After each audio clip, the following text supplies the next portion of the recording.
thee what you have done to me, meaning I also asked, and I checked the information though first, ChatGPT to give me an intro to Monojit Choudhury. It was also quite efficient, so let's continue that. So here is my voice produced by ChatGPT.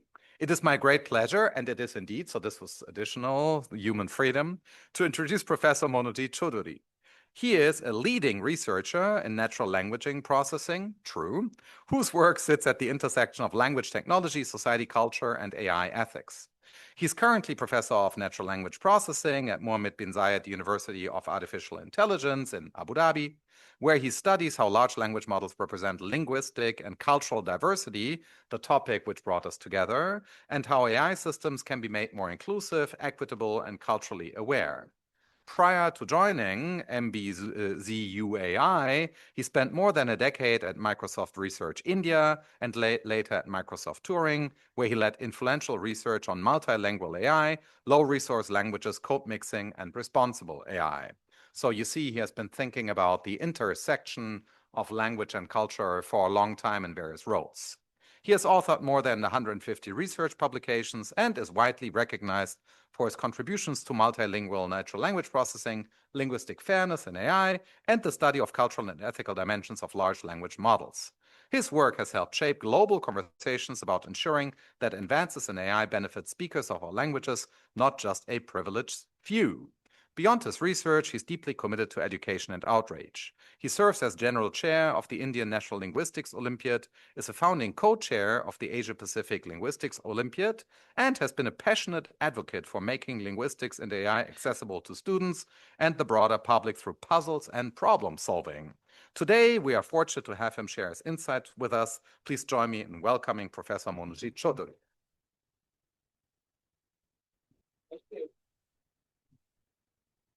Did a good job. Thank you, ChatGPT.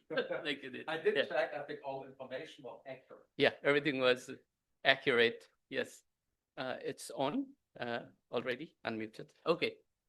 Okay, so thanks again, Professor Marcus, and to CST for giving me this opportunity to spend some time here. And also, I would love to thank all of you for the lovely sessions we had been having since morning today. And it has been pretty stimulating discussions. And even though it was a long day, I was just telling somebody that how come it passed so quickly.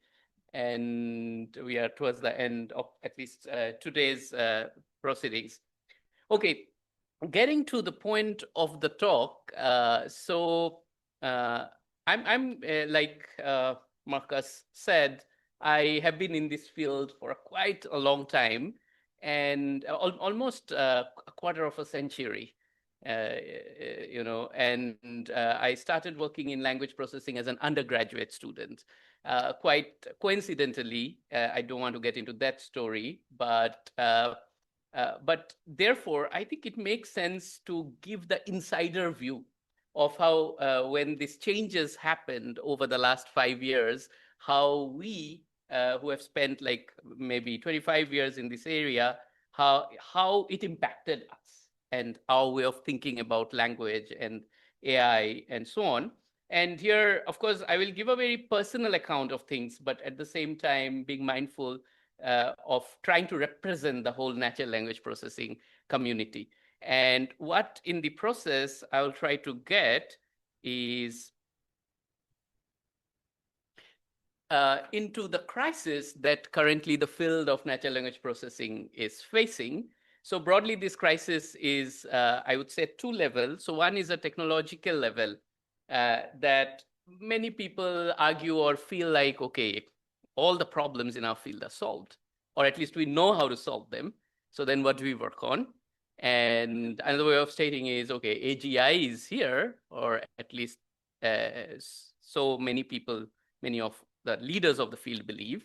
So then what's next? The other sort of crisis is more, I would say, socioeconomic. What will happen to the jobs if AI does everything? And this crisis is as much for people inside as much as outside, because even like now, AI automates a scientist. So then what do a scientist do? It's not enough to, I mean, and if my background is in computer science, and one of the things that we got trained into very importantly was programming. And now, AI can do programming better than most humans. So then what do computer scientists do? So that's the crisis. I will start with that. And eventually I will get into a resolution. The resolution will be more in terms of trying to redefine the goals of AI. And it will speak to a lot of the themes we have discussed earlier today, especially some of the things which, Marcus, you mentioned about where AI is leading to, and what's the thing that's wrong about how we are looking into AI, right? When we talk of AGI, and many of those things you mentioned will be also quite foundational to what I'm going to say. Before we begin, some disclaimers, and I will also mention a few assumptions. The first disclaimer is I have no formal academic training in philosophy. So my whole training has been in computer science, and I could still claim to know linguistics, even though I picked it up. But philosophy is more like, let's say, armchair philosophy. The second thing I want to say is, in this entire talk, I'm going to make this assumption that we are only talking of observable and objectively measurable things. Therefore, it's the behavior. If we talk of a human, I'm talking of observable behavior, not about the thoughts and intentions which are behind the behavior. And similarly, when I'm talking of AI, although in AI we can also measure the internal states to a very good extent, but I will mostly be talking about AI as a black box and talking about the behavior of AI. So that's, I mean, therefore I don't want to make any comment on, let's say, questions like, is AI conscious? And that is very deliberate. That's not my area also. But if there is interest in those discussions, we can talk about it towards the end during the Q&A session. And finally, even though I'm talking about AI, I will use the natural language processing lens, or I will use LLMs as a proxy for all of AI. Now, I don't think many people will question this. If I had not mentioned and jumped into LLMs, people would have simply taken it as such. Oh, LLMs is what AI is, although that's not true. And towards the end, I will bring back this question as one of the open questions. But this is an interesting question in itself, that is LLM or language enough to, has all the complexities of everything that's intelligence. Okay, and also before I begin, I wanted to thank a lot of people who helped me shape these ideas. This is almost a year ago, this photo, so many people are not in the group anymore, but the names written there, and Shogoto is here, and some of them have also joined online, I saw on Zoom. So they have helped shape many of these ideas that I'm going to talk. Okay, so with that, let me begin first with the crisis. So starting with a personal anecdote. So one of the topic I worked on for almost 10 years is code mixing or code switching. In this case, code means a language, and multilinguals do it very often, that you mix, multiple languages in a casual conversation. In this case, the blue words, you can clearly identify them. They're English. Rest of it, probably you don't understand. They're Hindi, written in, of course, the Latin script. And it's very naturally mixed, as you can see, and it happens a lot.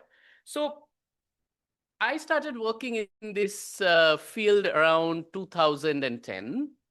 And, when we started working on it, not even a single system that existed out there could process anything when two languages were mixed. Because even processing one language was insanely difficult, let alone when two languages were mixed, when the grammar itself is evolving on the fly. It's a very creative process when you mix languages. Nobody has documented it, and so on. So it provided a very fascinating area because it was also important. As soon as, for instance, Microsoft I was at Microsoft at that time, put out technologies like Skype Translator or Bing Search, and they were in, let's say, India or in, let's say, even in US. In US, people would mix Spanish and English when they were talking to Skype, let's say. Or in India, people would mix Hindi and English or other Indian languages and English when they were searching on Bing. So it was very natural, and there was an important need for it. So we did a lot of work. I'm not getting into all those details. This shows sort of a timeline. It's from another talk, which tried to get into the details of it. But the point is, something happened in 2017, the transformer image, right? And in 2018 came something called BERT from Google. It was one of the early models, and it's very different from the generative models like GPT that we have today. It's a encoder-only model, so it was far inferior in terms of its abilities compared to, let's say, what we see in ChatGPT or Claude and those models today.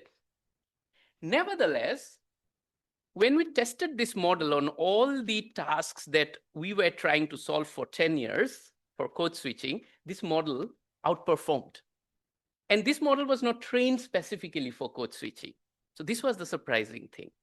Of course, we did a little bit more, on top of the model to make it even better. So, okay, we still had a paper there. Okay, we could improve on this model. But the next version which came up, right, I think it was Roberta, XLM Roberta, which came in next year, 2019. By 2020, it was clear that, okay, it's a cat and mouse game. The model is very smart, and I can try to make a complex problem, but nevertheless, it's very easy to solve it by making the model a little better. And this is what Professor Chris Potts from Stanford University explained very neatly with this plot, which I call the great benchmarking crisis. So a benchmark is basically a list of data points with both an input and a desirable output. And you run a model on the input to see if the outputs are generated. Now, it could test for very different things. And I just picked two examples to show what a benchmark is. So one very popular benchmark in LLM for checking its knowledge is called MMLU. It has lots of questions from mathematics to history to, let's say, this particular question is about international law. I'm not reading it out, very complex question. I don't even understand the question properly, but LLMs can answer it very, very correctly.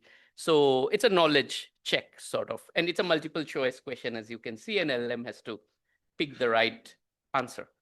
This one is more interesting and more aligned to the self conversation that we are having. So this is a more recent benchmark, came out in 2024. It's called Theory of Mind benchmark. So what it tries to do is it gives a situation. So let's say Mike wins the championship in a piano solo competition and receives praise from his brother. And then it gives a twist to it. So let's say, so first is a standard question. What emotion does Mike likely to show? And the answer in this case should be, let's say, proud. But then it gives a slight, twist, like Mike is actually feeling guilty. And now what could be the reason? And there are 4 reasons, and you pick the right one. In this case, the right one turns to be his brother to pay for Mike's piano lessons, works very hard with no free time every day. And you can read the other options.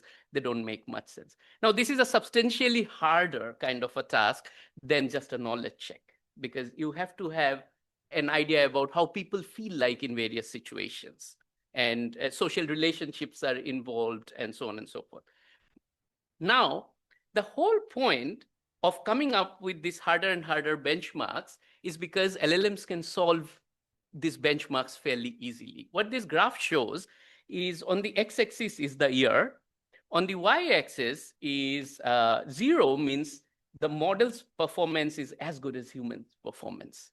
Anything below it is subpar human, and anything above it is called superhuman, like better than an average human, or probably better than some definition of good human. I won't say average, like good human on this task. And each of these colors show a different kind of task. sort of quantified in terms of a different benchmark. Again, the details are not important, but what is important is, look, the benchmarks which came in, let's say, 1995, the blue lines, it took the community. So of course, the models kept improving over time, but it took nearly 20 years till 2015 when at par human performance was reached. But look at what's happening since 2015 and especially 2020. A new benchmark is proposed and the community immediately jumps and builds something, a model that can solve it. And from the benchmark proposal to the superhuman performance, at that time when this was presented, I think it was 2021, it was estimated at 3 months. And now it's in, last time somebody said it was week, and now it's probably days, I don't know. So this is the great benchmarking crisis, which led to people in the community come up with a whole lot of benchmarks. This is an image from a 2025 paper. It's called the Big Gen Bench, Big Generative AI Benchmark, which combine, and it won an award in that conference. And it proposes a lot of different, like, theory of mind benchmarks, multilingual benchmarks, and all this. Most of these models can do very well. Some of these not so well today, but maybe tomorrow the answers will change and the models will start doing better. So the argument is the greatest proof that a technology works is when researchers in the field are struggling to show that it doesn't work. And this is what is happening, right? Everybody's struggling to come up with cases where it doesn't work. So this is one internal crisis, that all the problems that we were working on seems to have been solved. Now let's try to go further back in history and take yet another look at what's happening, and coming back to where all of AI discussions always kind of end up or start with is this famous 1948 quote from Alan Turing. It is not difficult to devise a paper machine which will play a not very bad game of chess. Are there imaginable digital computers which should do well in the imitation game, which would have later become the Turing Test or the famous imitation game? One thing to observe about this quote is Turing was quite prescient in the sense that he's saying it'll be very, chess is not that difficult, And in 1990s, we know that Deep Blue solved the chess issue. I mean, was beating the best players. But in 2017, Bill Gates makes this quote. The biggest breakthrough in AI will be when computers can read and understand information like humans do, which means by 2017, it was still not solved. So in 1990s, chess got solved, but 2017, it was still not solved. So in some sense, Turing had this great intuition that mimicking human behavior in terms of language is going to be a hard challenge. And this was the whole point, that he phrased this as a challenge. Of course, there are other ways of looking at this quote and so on. But I also want to harp a little bit on this 2017 quote by Bill Gates, because it has a very interesting trivia attached. I could argue that this is the genesis of the GPT series of models, eventually leading to ChatGPT. How? So, OpenAI was just founded at that time, and they had come to Microsoft for funding. And the demonstration that they had was a robotic arm grabbing a coffee cup. And almost everybody in Microsoft board, like who were going to decide on the funding, was sold on it. Bill Gates wasn't, and he said this. They went back and made GPT. The first version was pretty bad. I forgot whether it was GPT-2, I think, which was shown again or was it the even before GPT-2? It was shown again to Bill Gates next year and to whole Microsoft board. I think it was 2018 when they agreed to, fund them, and rest is history, right? And then, so this quote, in some sense, this is very influential and directed the way these LLMs went to. And interestingly, I don't know how many of you have heard about Loebner Prize. So Loebner Prize was instituted in 1990s, and it was given to, it was a chatbot competition where a lot of chatbots will come and human judges. It's an operationalization of the Turing test. And of course, human judges would not be fooled by chatbots in those days. But after 2018, the things changed. And by 2020, if you see the last line, it was, the prize has been reported defunct. Why? Because it's not even a question whether chatbots can fool humans anymore. So in some sense, that phrasing of the Turing test, let's call it Turing test 1.0, is no longer an interesting way of looking at AI. So that's also, if you consider that as the solution of intelligence, then yes, intelligence is solved. Of course, it's a different question whether you agree that that is a definition of intelligence. And I will give a third argument for the crisis, and this is my favorite one. So this is a report from McKinsey about where AI is at the point when they were doing the survey. So first survey was in 2017. And if you see the gray lines, so two questions were asked. The first question was, you had a bunch of AI, a bunch of skills which were necessary for something to be called intelligent. And now you are asking where systems are today. And let's say the systems are not yet at par with humans. Then the next question would be, when do you think they will be at par with humans? And you see a gray line. First, let's look at the gray, and then we'll look at the blue. So there are dark gray and a light gray. So light gray is, it will be as good as a median human performance. And you see the predictions for language. So natural language generation and processing, which is the fourth and fifth.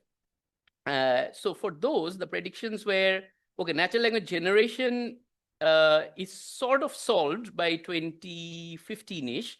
But natural language understanding will be solved between 2025 and 2055.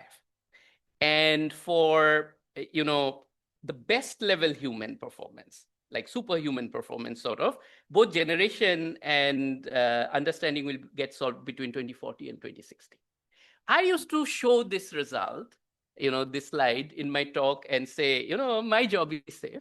I work in a very hard problem. By the time we will solve it, I will retire. So I don't have to worry about all this, AI hype and everything. The same survey was done again in 2023, and blue are the new estimates. And you see how everything has shrunk. And these are by experts, by the way. It's not a common, they are not going to like the population and asking. These are people who are in the field. And again, natural language generation and processing both has now come to 2025 to 2028 or something. So we are living through it. Or maybe it's already, if you ask it today, 2026, maybe everything will be solved, taken as solved. And of course, you have comments like this coming from Sam Altman and likes of them who are saying that AGI is here, robots are already working amongst us, and so on and so forth, right? So in short, the crisis is very clear that it does look apparently that all the harder problems are solved. And experts believe that there is a benchmarking crisis. Turing test is no longer anything useful. And there are two more things which I didn't describe in detail and I don't have time to go into. One is the unprecedented pace of technology also outpaces governance creation, which is a very new thing, especially in human history. And this creates a different kind of crisis. There are lots and lots of AI policy institutes around the world. If you are in the field, you would know every country, in fact, every region has their own AI policy institutes. And simply everybody, it's people are clueless how to work on these topics because technology is growing so fast. And of course, it's difficult to imagine the social and economic structure of the world in the post-GenAI world. So that is the crisis. Now let's get to the second part of the talk. What is the resolution? And the argument that I'm going to make here is AI. And as I said, I'm mostly looking at NLP here, is not solved yet because the way we are defining these two terms, one is language, or more broadly, intelligence, and second is solution. In a very narrow sense of those terms, we could say it is solved. But in the true sense of its meaning, and that's what I'm getting at, they are not solved. So in some sense, we are targeting the wrong objectives. So what do we mean by solved, right? And I will also come to the question of what do we mean by language, but let's first get into what do we mean by solved. So from a very computational point of view and behavioral point of view, because I only observe behavior, like I initially mentioned, like something really measurable. So it's computation can be seen as a process which takes an input, let's say X, and gives an output Y. And there is some form of a mathematical function that computes the output. Now, first of all, if you are talking about language, then either X or Y or both has to be language, human language. So that is the modality constraint. And then I think one very important constraint is F is not any random function, right? It has to have some utility for people. And this is, I really want to emphasize this point, because without an utility, there is no point of doing any engineering. Why would we, spend so much money and degrade the environment to create these big models if there is no utility? So there has to be some utility. So I could consider this, problem to be solved under 4 conditions. The first condition, so let's start with the top, is imagine all such functions F that exist, which both satisfy the modality and the utility constraint. If all of them are accurately realized, at least in theory, then I can say NLP is solved. So this is what I call a functional or a task-centric view. So the function is realizable or the task is doable. So that's a functional level solution. Next comes the utility-centric view, where I'm saying that the maximum achievable utility from this class of functions has been achieved, right? If I can prove that, then I would say it's solved. Otherwise, there is a lot to do. And in a moment, I will tell you why these two are not equivalent. Third is the behavioral view, which is almost like the Turing view, but I will get into more details of it, why the Turing view, as stated in Turing Test, is not probably the complete picture. It's like the model's behavior, at least from a language point of view, is indistinguishable from humans. And the last is the structural view, which is, that the nature or the structure of the function or its computation process is same as that goes in human mind or brain. Now, when we talk about these arguments, so you can think of these as, there's an entailment relationship. The structural is the strongest assumption. So sometimes it's also called strong AI. So if that is solved, all of the other things probably are solved. But reverse is not true. And the functional is probably the weakest. Now, utility is important because you might have solved the function in theory, but in practice, when you want to realize it, if the model is too big, you cannot run it, then the utility is not solved. I will show you even more examples of why utility, we are far from achieving the utility-centric solution. And the behavior is a little stronger than utility, because if the behavior is completely replicable, then at least in certain sense, most of the problems are solvable. Although I would not sort of put too much focus on this, because one can also argue that utility is a slightly different dimension than function, behavior, and structure, which are more neatly nested like this. Now, when I say benchmarking crisis, I'm talking at the functional level. So benchmarks typically test for a task, and I'm saying that task has been solved. So it's functionally solved. And it's hard to find out functions which LLMs cannot realize. When I'm saying, experts say so, the McKinsey survey, mostly it is functional, but also utility-centric, right? The survey questions are like that, do you think AI can now do all these things which are required to get to the utility? And behavioral is, of course, the Turing test. So when I'm saying end of Turing test, I'm kind of saying that the behavioral part is solved. Nobody's talking about structural that much. I think historically, if you look at strong AI was sort of abandoned quite early on in the history. Now with all these new advancements, people are again have started talking about it, but in a very limited sense. So we are also not going to talk about structural, but these other three. So what I'm going to do next is I'll take each of these arguments and say why they don't stand. So first, let's take about the Turing test. And I'll tell you why it's problematic. So again, one anecdote. So Eugene Gustman was a chatbot designed around 2004 or so, and it participated in Turing test between 2012 and 2014, and it was able to fool the judges. How? It pretended to be a 13-year-old Ukrainian boy. So when the chatbot made grammatical errors, they thought, okay, non-native English speaker. When the chatbot said incoherent things, oh, okay, teenager. So just by taking and assuming a particular persona, it was easy to sort of fool the judges. So in some sense, the test is underspecified. You are talking of can you mimic a human behavior, but there is no universal human behavior. Every human is different. And when you talk of mimicking human behavior, the question would be, it will be solved if you can mimic every possible behavior and under the right context.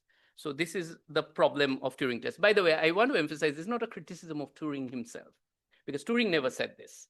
So it's more like the framing of the Turing test that we in the AI we have been using. So that's what I'm criticizing.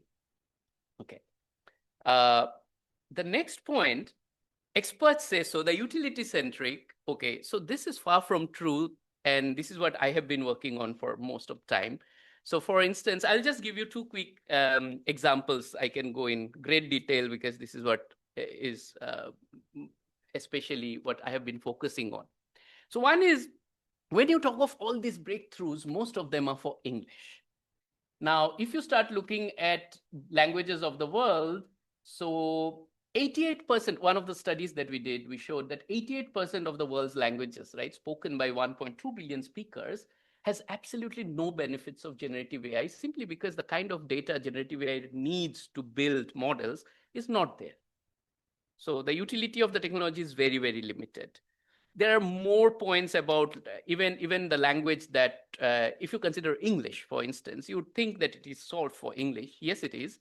But English has so many varieties, dialects, and it's only solved for, as they say, white English, spoken mostly in US. But if you go a little, to different kinds of English, the performance might drop significantly. This is not to say that the models are not getting better at it, but the gaps are huge. And some of the gaps are unbridgeable, especially these 88% that I'm talking about, 1.2 billion speakers, because there's absolutely no data to train anything on. Okay. The second problem is that of culture. So even if the model speaks the language, so for instance, I come from India, and as far as written Indian English is concerned, the models are pretty good at it.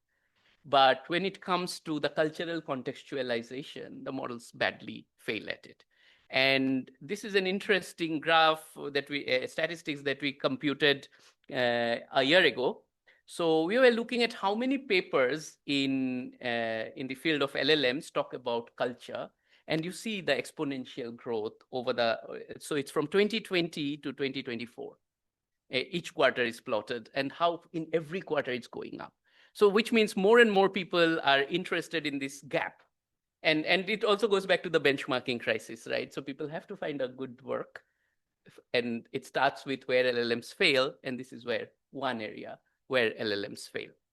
So this is the other thing. And by the way, remember that one of the assumptions that we typically tend to make is when I say, oh, it works for white English for US, it doesn't mean it works for the person speaking white English, because all of us are idiosyncratic in some way. So to give a very concrete example, if you look at a search engine query log, right?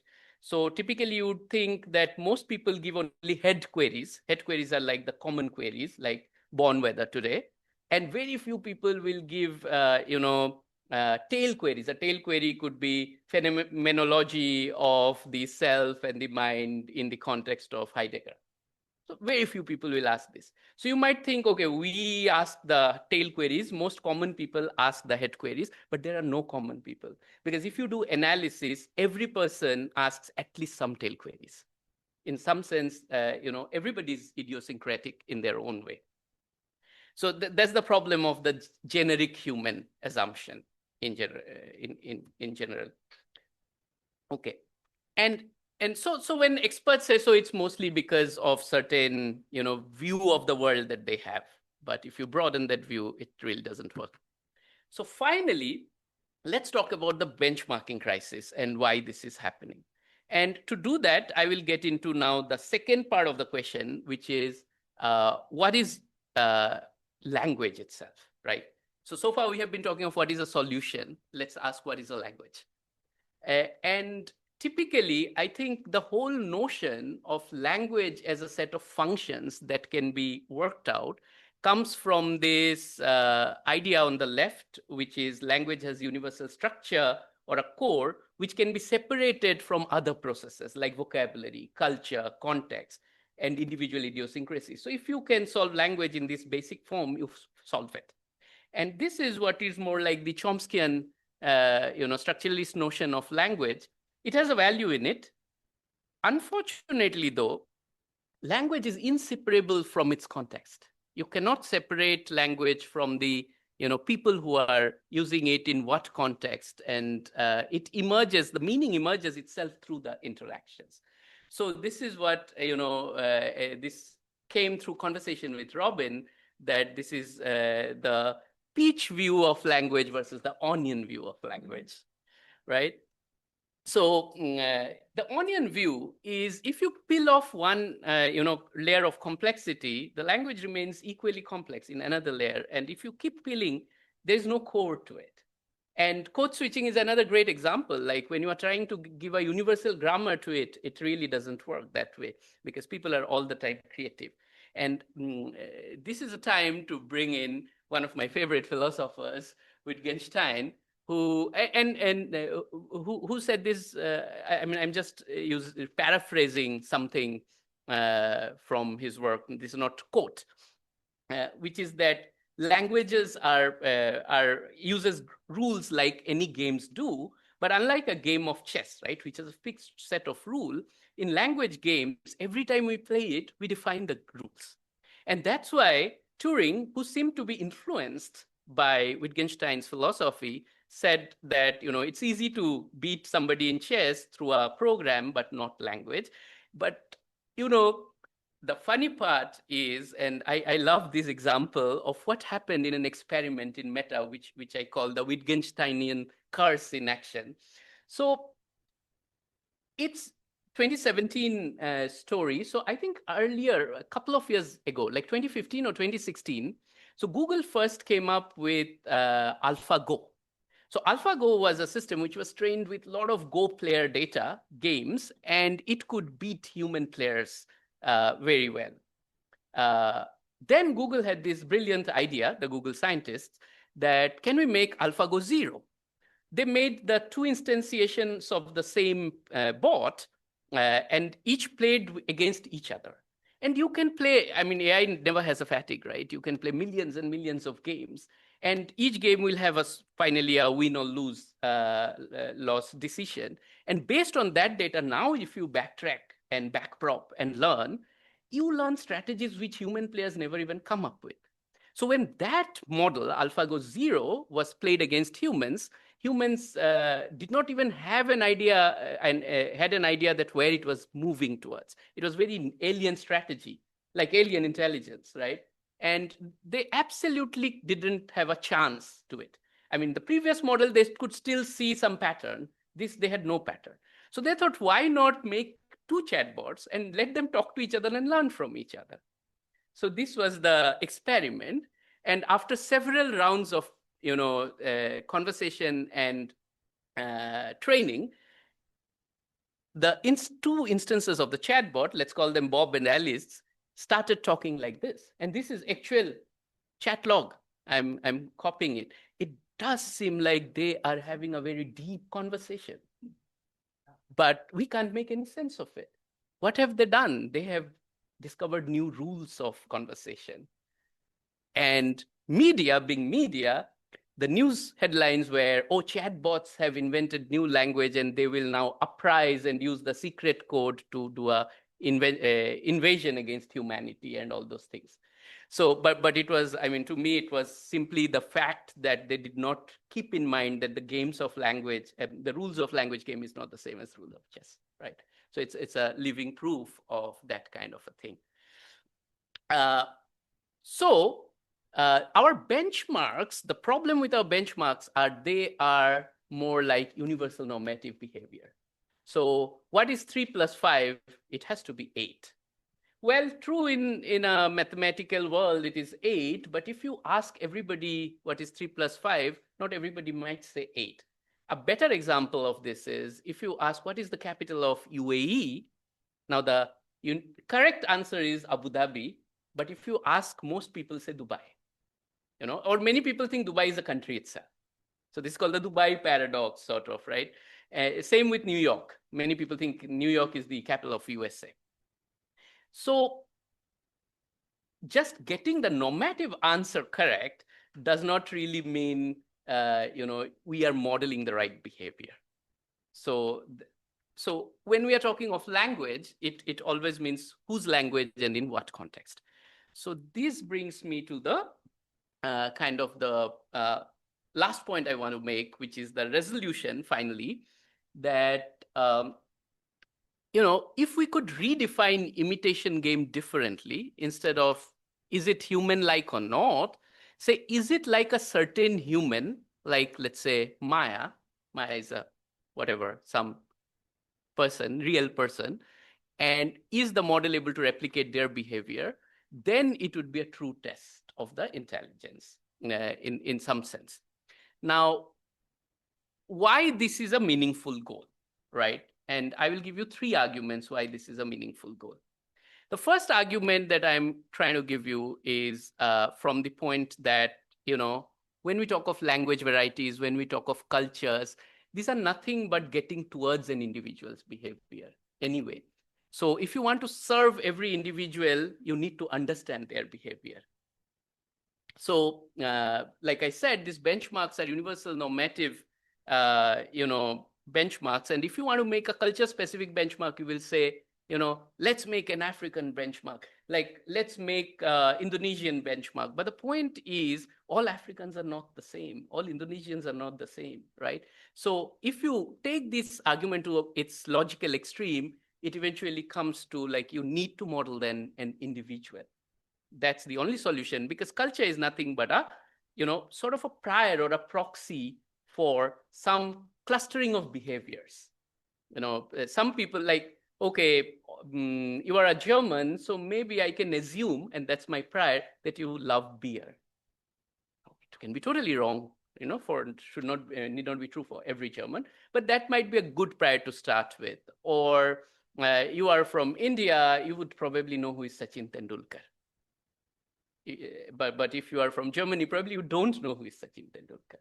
And that's a reasonable prior to have to start a conversation or a shared ground.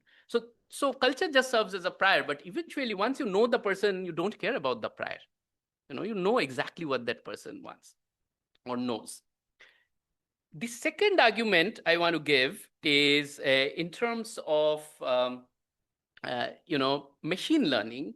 It does make sense that LLMs should predict individual behaviors. So why so? So let me first tell you this, coming from a completely Jean Piaget's quote from a completely different domain, that intelligence is what you use when you don't know what to do, when neither innateness nor learning has prepared you for the particular situation. So in machine learning, this concept comes in out-of-domain generalization, right? So if you already have seen the behavior and you are replicating that same behavior, you are merely memorizing. So if you want to generalize, what it means is, okay, you are trained with behaviors, right? These are sequences with which you are trained. So these sequences are, let's say, linguistic behavior coming from different people. And now I want to ask if a new person who is not there in the data at all, can you replicate their behavior? And that with as little input from the person. So that gives another motivation from a machine learning point of view, why this Turing Test 2.0 might be the way to look at generalization in LLMs. And here a quick note, side note, that LLMs are known to be extremely, LLM benchmarks are known to be extremely sensitive to contamination.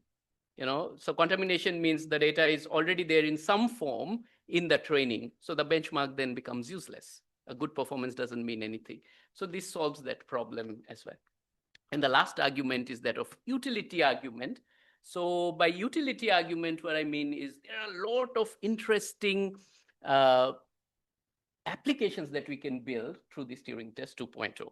I'll give you the example of mental health, but these applications can come in education as well.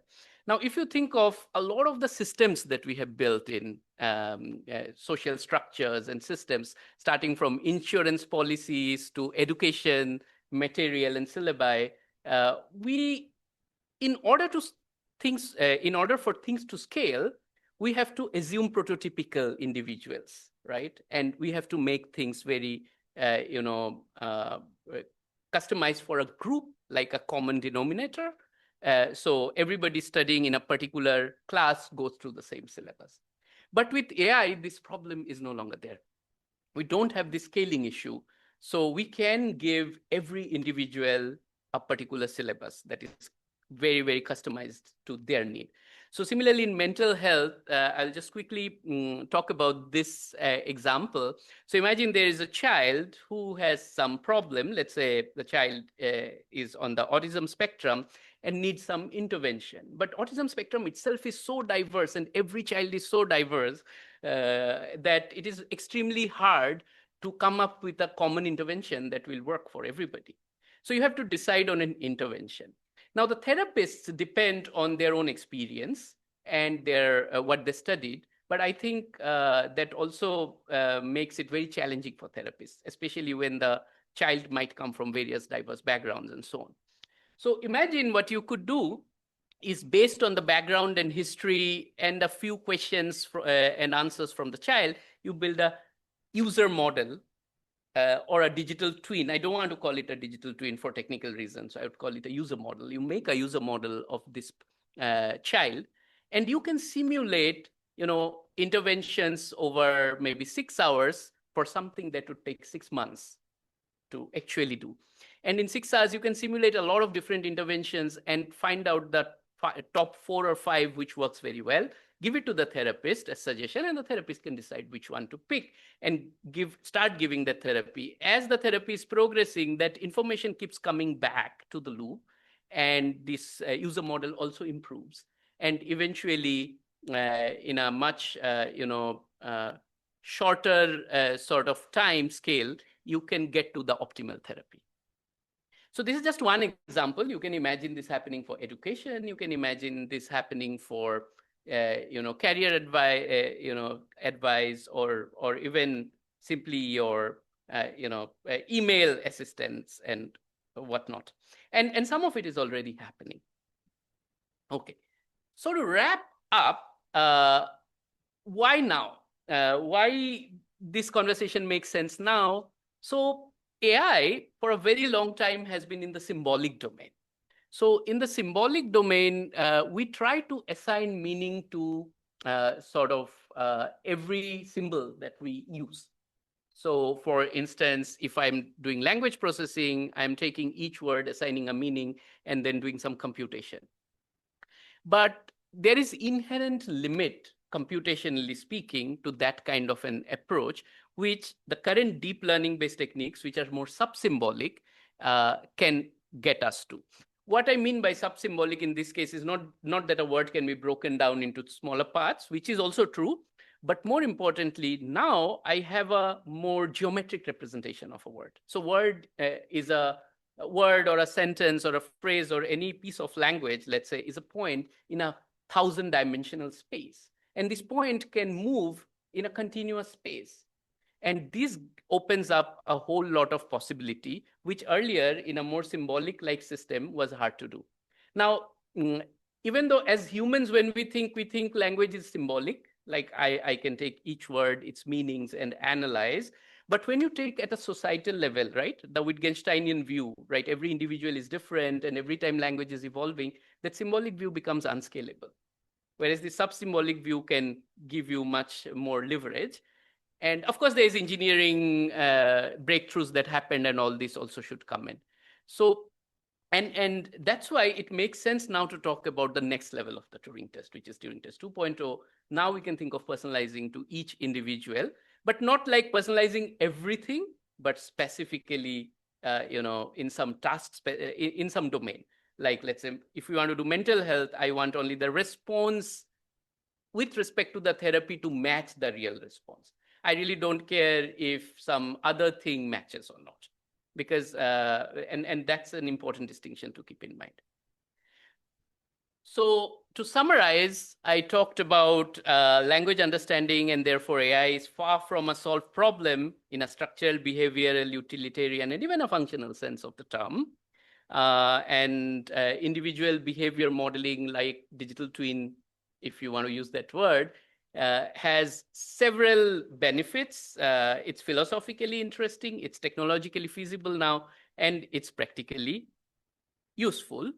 And I will end with a bunch of open questions I'm not going to answer, and ethical problems. I'll just read them out, but I'm not going to answer because that might be also good for the discussion session. So one is Turing Test 2.0 equivalent of AGI, artificial general intelligence? I didn't say anything about it. Can we model behavior without modeling intentions and inner states? Like the digital twin example, we are not talking of explicitly modeling inner states or intentions. And isn't possibility of behavior prediction imply lack of free will? Like, if your behavior is all predictable, then I can say what you are going to do next. Doesn't it contradict the notion of free will? There are also a lot of ethical concerns that one must balance with the benefits of this. So data privacy is one big boundary, one big important issue.